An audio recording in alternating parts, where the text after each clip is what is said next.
부활하신 주님을 최초로 만난 마리아의 은혜. 부활하신 주님을 최초로 만난 마리아의 은혜라는 제목을 가지고 오늘 하나님 말씀을 증거하도록 하겠습니다. 약 2022년 새벽 시간에 전에 우리 주님은 부활하셨고 또한 오늘 새벽에 우리에게 부활하신 예수님으로 오신 것을 믿으시기를 바랍니다. 부활하신 주님 앞에서 이 순간 이 마리아의 신앙이 빛을 냈습니다. 이 빛을 내는 주님을 향한 사랑이 우리에게 그 이유를 말해주고 있습니다. 마리아는 사랑의 빚진 자의 모습이 여실히 드러나고 있습니다. 또 죄 많은 마리아가 향유로 헌신하는 모습, 또 그 주님의 은혜를 많이 받은 그 자신의 향유의 헌신이 죄를 회개할 때, 또 주님을 신방을 맞이할 때, 또 주님이 죽어서 무덤가에 누워 있을 때 변함없이 주님께 나갈 때마다 귀한 향유를 가지고 나가는 그 헌신을 우리가 볼 수 있습니다. 또 나갔을 때에 그 무덤가에 주님의 시신이 없으니까 그것을 떠나지 못하고 슬피 우는 마리아의 이 눈물 속에서도 그 신앙을 우리가 엿볼 수 있습니다. 오늘 받은 은혜대로 주님께 돌려드릴 수밖에 없는 이 마리아의 모습을 우리는 볼 수 있습니다. 안식 후 첫날에 이 새벽 미명에 주님의 무덤가에 나갔다가 이 부활의 주님을 만날 수밖에 없는 이 마리아의 이 모습, 바로 이 안식 후 주님을 향한 은혜의 고백이 오늘 이 마리아가 최초로 주님을 만날 수밖에 없는 그 신앙의 고백이었다, 이렇게 말할 수가 있습니다. 오늘 부활의 주님을 최초로 만난 마리아, 이 부활의 주님의 소식을 최초로 전한 마리아를 하나님께서 예비하심으로 이 최초의 부활의 복음을 전하게 하셨다는 거죠. 왜 마리아는 이렇게 선택되어졌고 또 예정되어졌고 주님의 뜻을 이룰 수 있었는가? 우리가 이미 서론에서 간략하게 살펴봤지만 오늘 이 마리아의 일상과 그의 일상 속의 신앙 고백을 알아봄으로써 우리에게 그 은혜를 찾아보려고 합니다. 첫째로 이 마리아의 일상의 신앙입니다. 이 죄사함을 받기 위해서 옥합을 깨뜨려 이 사랑을 고백한 신앙을 우리는 일상의 모습에서 살펴볼 수가 있습니다. 그는 하나님 앞에 철저히 회개하는 신앙생활을 가지고 있었다는 것이죠. 그리고 주님의 말씀의 선언을 통해서 알 수 있는 것은 많은 죄를 사함받은 은혜를 가지고 있었다는 겁니다. 또 이 많은 죄를 사함받았기 때문에 주님을 많이 사랑할 수 있었다고 우리 주님이 말씀하셨죠. 오늘 누가복음 7장 37절, 38절, 44절, 48절에 보면 그 내용을 말씀을 읽음으로써 설교를 넓게 하지 않고 우리가 살펴보겠습니다. 그 동네에 죄를 지은 한 여자가 있어 예수께서 바리새인의 집에 앉아 계심을 알고 향유 담은 옥합을 가지고 와서 예수의 뒤로 그 발 곁에 서서 울며 눈물로 그 발을 적시고 자기 머리털로 닦고 그 발에 입 맞추고 향유를 부으니 그 여자를 돌아보시며 시몬에게 이르되 이 여자를 보느냐? 내가 내 집에 들어올 때 너는 내게 발 씻을 물도 주지 아니하였으되 이 여자는 눈물로 내 발을 적시고 그 머리털로 닦았으며 너는 내게 입맞추지 아니하였으되 그는 내게 들어올 때부터 내 발에 입맞추기를 그치지 아니하였으며 너는 내 머리에 감람유도 붓지 아니하였으되 그는 향유를 내 발에 부었느니라.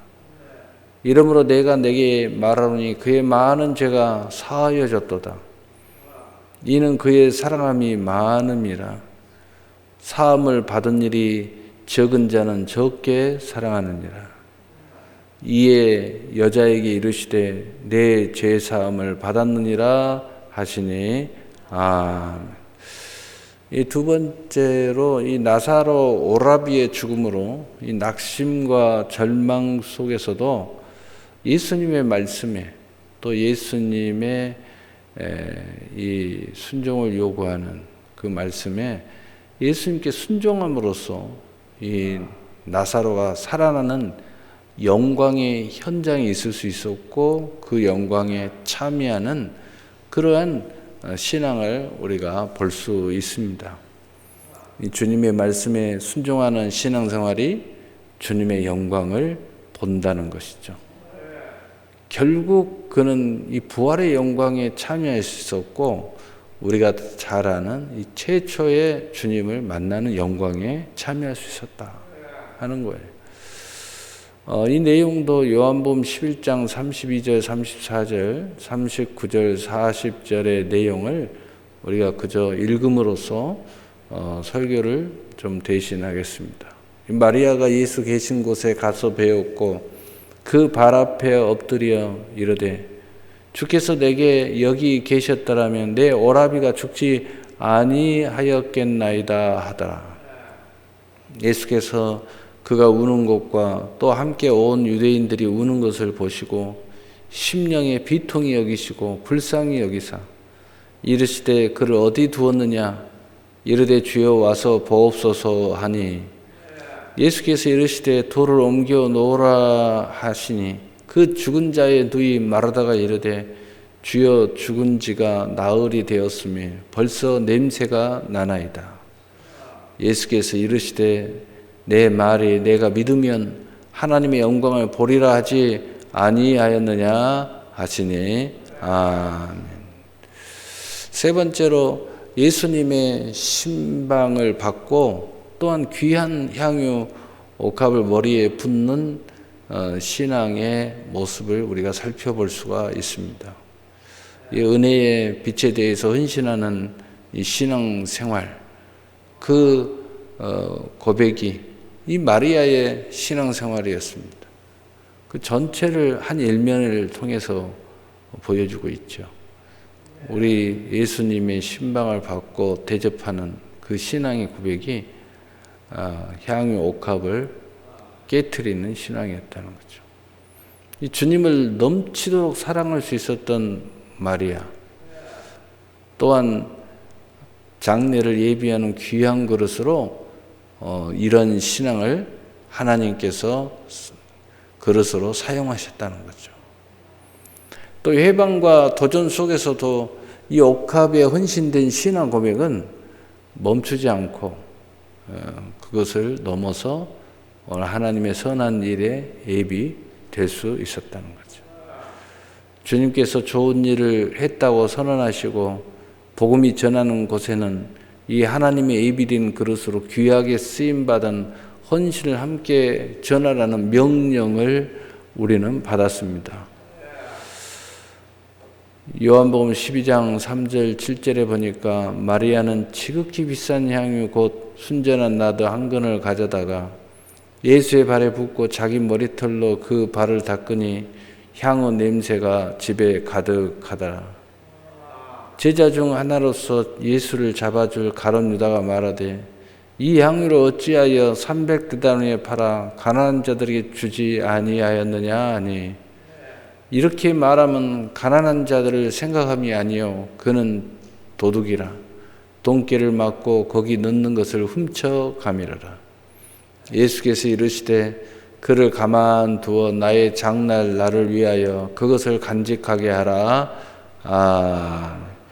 네 번째로 예수님의 죽으신 몸을 수습하고 장례하고 안식 후 첫날 제일 먼저 향유를 가지고 또 나가는 사랑에 비친 사람, 바로 은혜의 마리아의 신앙을 우리는 살펴볼 수가 있습니다. 어느 누구도 하지 못했던 이 마리아의 신앙생활, 우리는 왜 마리아가 이렇게 멋진 마리아로 오늘 우리에게 울려 퍼지는지 우리는 충분히 가늠할 수가 있습니다. 이 주님 시신의 절망 속에서도 변함없는 신앙 고백을 발견할 수 있죠. 또 주님의 시신의 옥합을 깨트려서 붓겠다는 그 의지의 신앙. 사람이 살아있을 때는, 또 사람이 많은 도움을 받을 수 있을 때는 세상 사람들도 다 그 도움을 받고 또 뭔가 이익이 있고 이기 때문에 그럴 수 있어요. 주님은 죽었습니다. 많은 사람들이 다 떠났어요. 많은 사람들이 두려워하고 있어요. 그런데도 이 마리아는 살아있을 때나 또 죄사함을 받을 때나 변함없이 옥합을 또 깨트리는 그런 신앙을 우리가 살펴볼 수 있습니다. 최후까지 빛을 갚는 마리아의 신앙 고백입니다.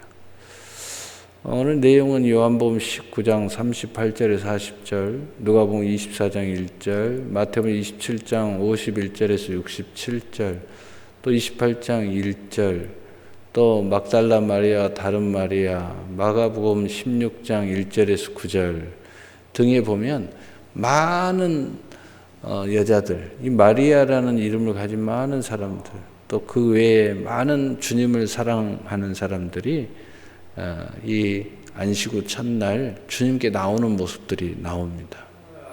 그래서 누가복음 24장 1절에 안식 후 첫날 새벽에 이 여자들이 그 준비한 향품을 가지고 무덤에 가서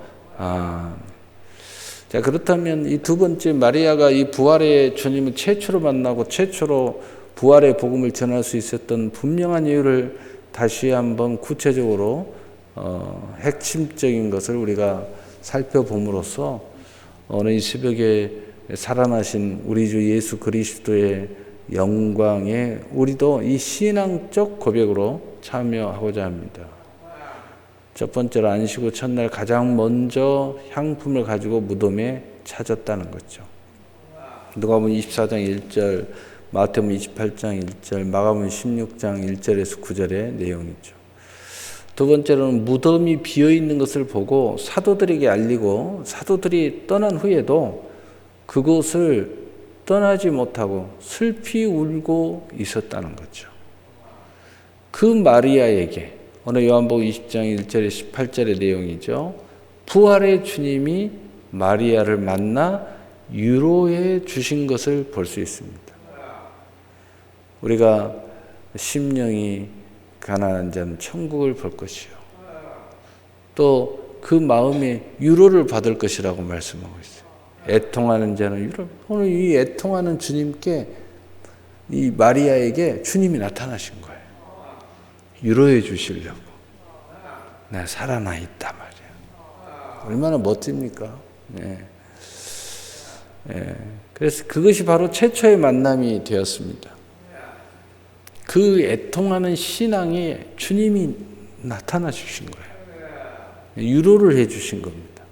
근데 그게 최초의 만남이고 그것이 최초의 부활의 복음을 전하는 사람이 된 것입니다. 예수님이 마리아에게 말하죠. 제자들에게 가서 내가 살아났다고 말해라 말이에요. 그리고 디베랴 바닷가에서 보자고 이야기해라. 그리고 제자들은 이제 디베랴 바닷가에서 만나잖아요. 얼마나 멋진. 그래서 이 최초로 부활의 복음을 전하는 사람이 된 것입니다. 요한복음 20장 11절 18절에 마리아는 무덤 밖에 서서 울고 있더니 울면서 그부려 무덤 안을 들여다보니 흰옷 입은 두 천사가 예수의 시체에 누웠던 곳에 하나는 머리편에 하나는 발편에 앉았더라. 천사들이 이르되 여자여 어찌하여 우느냐. 이르되 사람들이 내 주님을 옮겨다가 어디 두었는지 내가 알지 못하나이다. 이 말을 하고 뒤로 돌이켜 예수께서 서 계신 것을 보았으나 예수인 줄은 알지 못하더라. 예수께서 이르시되 여자여 어찌하여 울며 누구를 찾느냐 하시니 마리아는 그가 동산직인 줄 알고 이르되 주여 당신이 옮겼거든 어디 두었는지 내게 이르소서 그리하면 내가 가져가리이다. 예수께서 마리아 시간을 마리아가 돌이켜 히브리 말로 라보니 하니 이는 선생님이라 말이라. 예수께서 이르시되 나를 붙들지 말라 내가 아직 아버지께로 올라가지 아니하였노라. 너는 내 형제들에게 가서 이르되 내가 내 아버지 곧 너희 아버지 내 하나님 곧 너희 하나님께로 올라간다 하라 하시니 막달라 마리아가 가서 제자들에게 내가 주를 보았다 하고 또 주께서 자기에게 이렇게 말씀하셨다 이르니라. 오늘 말씀을 마치겠습니다. 오늘 이 마리아의 신앙 고백이 우리의 신앙 고백이 되기를 바랍니다. 주님을 향한 사랑이 우리에게 그 이유를 말해주고 있는 것입니다. 사랑의 빚진 자의 모습을 여실히 고백하고 있습니다. 또 그의 향유의 헌신은 얼마나 주님을 사랑하게 되었는지 고백하고 있습니다. 또 슬피 우는 마리아의 모습 속에서 끝까지 주님을 붙잡고 놓지 않으려고 애쓰는 그 죽음 앞에서의 마리아의 모습을 볼 수 있습니다.